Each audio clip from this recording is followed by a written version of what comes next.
예, 지금부터는 이번 재판을 그동안 쭉 취재해온 법조팀의 한우리 기자에게 여러분들이 궁금해할 만한 것들 좀 더 자세히 물어보도록 하겠습니다. 자, 하 기자, 오늘 선고가 뭐 1시간 반, 100분 정도 이어졌죠? 혐의는 최순실 씨하고 거의 겹치는데 네. 시간은 오히려 좀 짧았던 것 같아요. 네, 그렇습니다. 예. 이제 최순실 씨 판결문이 500쪽 가까이 되고 박근혜 전 대통령 판결문이 600쪽이 넘는다고 해서 당연히 선고 시간도 길 것이라고 봤는데 예.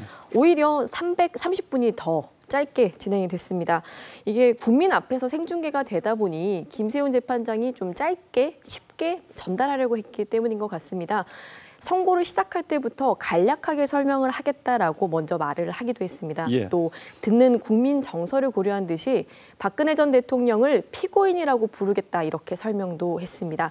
제가 그 보통 판결문을 가지고 왔는데 예. 이렇게 다른 뇌물 혐의 판결문을 보시면 범죄 혐의에 대해서 법률 용어로만 가득하고 문장도 예. 깁니다. 그런데 오늘 박 전 대통령의 행위를 위주로 구어체로 이렇게 다른 판결문과는 좀 다르게 설명을 했습니다. 예, 뭐 아무래도 법률 용어들이 좀 어렵죠. 그런데 국민들에게 직접 전달하려고 하다 보니까 좀 재판부 부담이 있었던 것 같은데 네. 그래서 이제 오늘 그 선고를 한 김세윤 부장판사가 이분에 대한 관심들이 또 많더라고요. 네, 그렇습니다. 뭐 실시간 검색어 1위까지 그렇죠, 올랐다고 하는데요. 이게 보통 사람들이 생각하는 판사라는 어떤 근엄한 이미지랑 달리 부드럽게 설명하는 느낌, 이런 게 좀 평이 나왔습니다.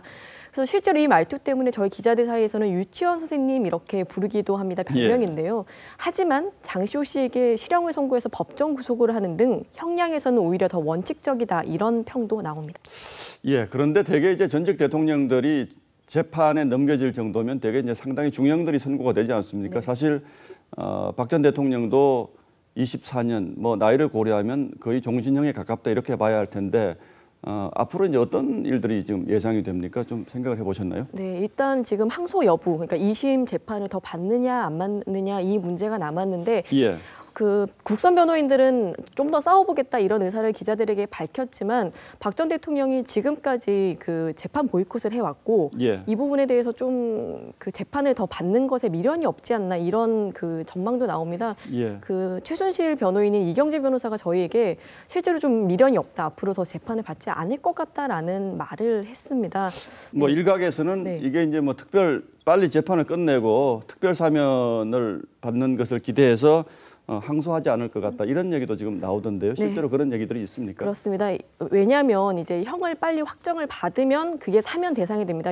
이제 대법원까지 계속 재판이 이어지면은 그때는 사면 대상이 되지 못합니다. 예. 그렇기 때문에 그냥 1심에서 형을 확정을 지으면은 사면 대상에 오를 수 있기 때문에 뭐 가능성 여부를 떠나서 예. 재판을 좀 끝내려는 게 아니냐, 이런 관측도 나옵니다. 하지만 뭐 아직 전략이 어떻게 될지는 알 수가 그렇죠. 없습니다. 물론 뭐 항소심 대법원 가도 그다지 형량이 줄어들 것이라고 기대하기 어렵다면 뭐 재판 전략상으로는 이제 끝내고 오히려 정치적인 해결을 모색하는 이런 전략으로 나올 수도 있겠죠. 네, 그렇습니다. 예, 한우리 기자 그동안 고생 많으셨고요. 예, 잘 들었습니다.